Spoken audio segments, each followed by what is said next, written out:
Hello and welcome back to Diverging Paths. I'm Zero. And I'm Toxic. And we are super excited to present our read aloud of the prologue. I'm sorry, I'm dying. Help. You haven't been dying, you've just been sick. Yeah, I've been sick for 4 weeks. Sorry about that. Anyways, if you don't prefer to listen to the audio, we have a read along document, link in our description. Feel free to check that out.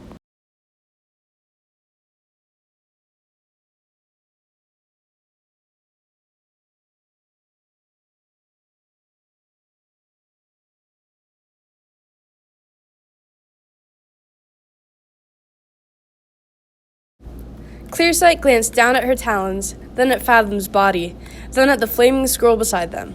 It was just her and Darkstalker now in the sewing suite. Darkstalker slowly turned around, staring at Clearsight with an unreadable expression. Darkstalker, she began hesitantly. Guilt and horror racked her brain. She stared at the shining copper bracelet underneath her, couldn't help but blame herself for not seeing this future, for not predicting what spells Darkstalker had cast. She watched him as he winced slightly. My mind's exposed, she realized, and then suddenly there was no repressing the frantic thoughts that flooded through her mind, right into Darkstalker's. Hey, it's okay, he said surprisingly, gently stepping toward her. He reached a talon out for hers. She jerked back, horrified at what he had just done, but she quickly realized that there was no use to it. Darkstalker's snout twisted into a light frown. Somebody wrote in my scroll, he said at last. But why, Clearsight? He asked, sounding betrayed. You could have just asked, and then anything in the world would be yours. He tilted his head up, and the flames on the black leather binding subsided instantly, though all that was left was a pile of ashes. Not wanting to make him any angrier, she gently placed her talons in his. Fathom, she choked out. He did this. Darkstalker rounded on the limp sewing, his wings flared. That stinking sewing traitor.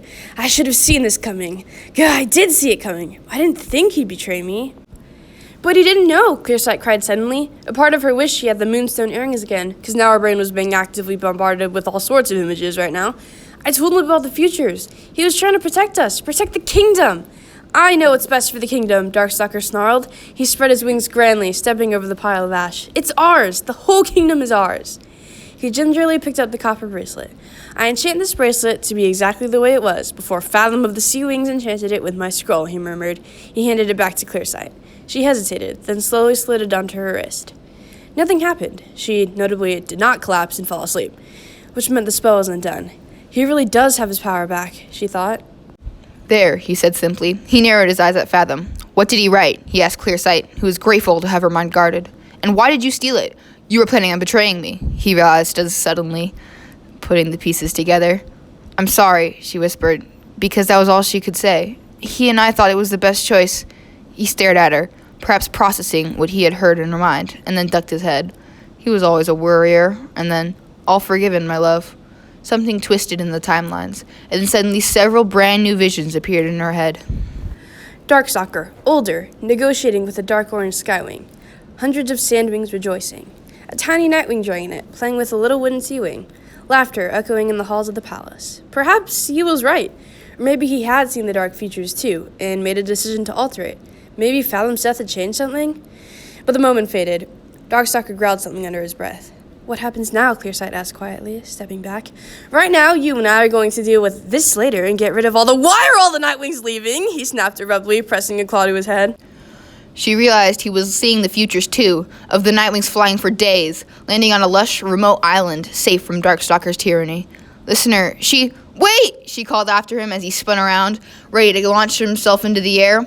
Darkstalker, standing in front of Queen Vigilance's dead body, Queen Diamond's blood spilling on ice, a wasteland of ice wings, a new glittering palace, and then, once again, 6 giggling dragonettes bounding through the grand halls. Why were all of those in the same timeline? Why did their amazing bright future begin with bloodshed and queen killing? Why was everything shifting?